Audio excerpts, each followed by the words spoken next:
Please help support the channel by visiting our Amazon store, affiliate link below. Hey, what's going on everybody? My name is Matt Jarbo, this is 3 Buck Theater, and this is my review and recap of South Park Season 21, Episode 2, Put It Down. Finally an episode that focuses on some of the smaller characters. This time around it's predominantly all about Tweek, who opens the episode at a recital when PC Principal invites him on stage to sing a song he wrote about the current political climate with North Korea. And it's just him banging on the keyboard, screaming, "We're all gonna die! North Korea's got nukes!" And of course, this sets up his entire story throughout the episode. Now, the A story will be about Tweek and his desire to want to deal with the situation in North Korea, both on an emotional level and an active level. He decides that the only thing he's able to do in terms of trying to reason with Kim Jong-un is to send him cupcakes, because that's something like an 8-year-old kid would think to do, right? An 8-year-old kid would say, I need to bring this man cupcakes.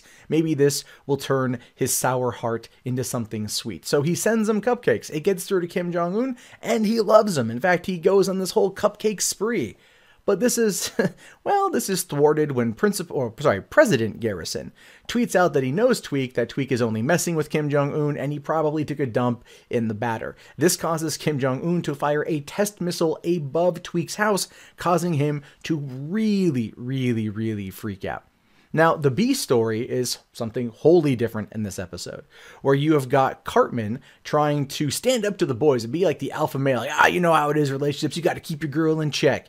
And then Heidi comes over, and apparently they've reconciled after last week's breakup, to which case Cartman says that she told him she was going to commit suicide if he did not, in fact, get back with her. The boys are like, oh, damn, that's some stuff right there. And then Heidi approaches Stan in the next scene, and she actually admits that it was Cartman who claimed he was suicidal if they didn't get back together, and even has a voicemail to prove it. Stan therefore asks for the voicemail. She says, sure, but you're not going to use this against him. He says, of course not. And the next scene is all of them laughing their asses off in the bathroom while Cartman pouts in the corner. This prompts Cartman to do what Cartman always does, which is use this moment as a way to gain attention for himself and to gain the upper hand so his fragile little 8-year-old ego won't get bruised. And this, of course, is all happening during basically driving safety week, right? Safety awareness week, don't text while you drive, so on and so forth. And Cartman tells PC Principal that, you know, he wants to make it all about his suicide.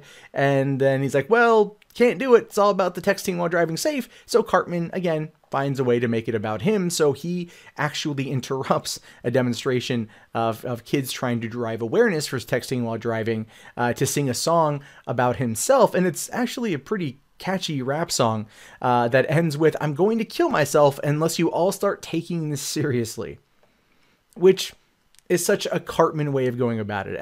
That's one of my favorite lines. I laughed out loud at that, mostly because this is Cartman doing Cartman. This is like, I'm going to kill myself if you people don't take what I'm saying seriously about suicide. It just was a nice way of kind of making fun of those that turn these particular activism situations into being about themselves. Now, this wasn't like really pointing out any particular person or any particular group, but I think we all know people who definitely try to make those situations all about themselves, and it worked out well for Cartman being the person who expresses this, right? Well, then it jumps back over to the Craig and Tweek story, you know, and there's still a homosexual relationship at this point. I thought that was just a gag. I totally forgot about the Yowie episode from 2015. I guess they maintained that, even though that feels, again, something coming out of complete left field, very similar to how some of the jokes last week felt completely out of place. But this is harkening back to something from two seasons ago that I thought was an actual joke. But no, they make abundantly clear, like, they're homosexuals, you know, like they say it even twice in the episode. Tweek's father even goes, "Oh, how's my little homosexual son doing?" It just, again, so completely out of place for what they're trying to accomplish. But okay, whatever, fine. You know, Craig wants to make Tweek feel better, right? He wants to be there for his partner. So he gets him a fidget spinner. That doesn't work. So then he takes him to an amusement park so Tweek can calm down and they can enjoy themselves, basically claiming there's no way that Kim Jong-un is going to attack an amusement park. Well, that's true. He's not. but he's not the person to watch out for. Now, this harkens back also to the whole idea about don't text while you drive, because right before the scene kicked off, there was one of the kids who was one of the boys in school walking home, and he gets run over by two people who are looking at their phones while they're driving because President Garrison tweeted something that was going to be incendiary, and they're like, "Oh, look," and then they smack the kid and they kill him. And of course, it's a violent, gory scene. This is South Park. This is what they do. But it really does kind of drive it really kind of sets up the message for, like, you have to be careful not to, get too engrossed in Twitter while you drive, for one, but there's a greater message overall. This, of course, is amplified while they're at the amusement park, and all of a sudden, people start freaking out over what parents start freaking out, by the way, over what President Garrison, I'm having trouble saying that, President Garrison is tweeting. And they're all driving bumper cars. And in the process of this, lots of children die. I mean, South Park didn't even bother to stray away from this. They were just running over kids left and right. It was like that scene from, what's that Stephen King novel, Maximum Overdrive, where like the pavement, whatever, flattener goes over people. The steamroller goes and starts running down kids on a freaking, on a baseball field. It was similar to that, just way less gory and way less horrifying. But the idea there was to set the idea that people are spending too much time focusing on this and not paying attention to anything else in their lives. Now, the students, of course, are feeling sad that the one student was killed, so they decide to hold a vigil where there will be speakers about not texting while driving. Cartman, of course, tries to make it about himself here, talking about having at the same time having an anti-suicide potluck. Heidi actually steps up here and calls him out, which I liked, and gets him to basically kind of come together for, like, what they can do at the same time. Now, Tweaking is still freaking out about this, and he's having this kind of coming to Jesus moment with Craig, where Craig is essentially telling him, yes, it's fine. You're, yes, you must feel horrible. What are you going to do about it? And this is one of those things where I think, again, given the current climate of the episode, talking about Trump, North Korea, and probably just Trump in general, what I liked about this was, how many people do you know that have the exact same reaction? Oh my God, what are we going to do? We're going to freaking die. You get that all the time. You get that all the time from people. And it's like, well, okay, fine. Your feelings are your feelings, but what are you going to do about them? And this is where Tweet gets an idea, harkening back to another recital, or going to another recital and going back to the beginning part of the episode, where him and Craig start singing a song about putting down your phones, especially if you're the president. And then also making everyone the president, making everyone elected president, so then they'll put down their phones. And this, of course, being the overall message of, if you're the president of the United States, put down your damn phone. Stop tweeting. Stop aggravating North Korea. This isn't going to end well. You freaking buffoon. Stop it. And that ultimately is one of the most poignant messages South Park, in my opinion, has ever made.